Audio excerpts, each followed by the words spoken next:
ابودياجين يا تربسكي وكيلهم هاتنا ام دارات تشينن شو خاطري روجمنا سرقاتي عملك بربي خستيا وكي ابودياجين عم بيرابونا وآلي تاليا بلدية حلوة ام هاتيرو دارات شلوكا كونغراس دار ويا ابودية بلدية ام حموم خبر هاتنا شكو روجمنا سرقاتي هاتنا دارات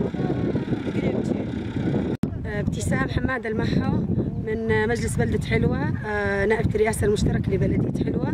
اليوم جايين بمناسبة عيد القائد نزرع الأشجار. إن شاء الله يكون أسر القائد عبد الله أوجلان، نتمنى له الصحة والعافية.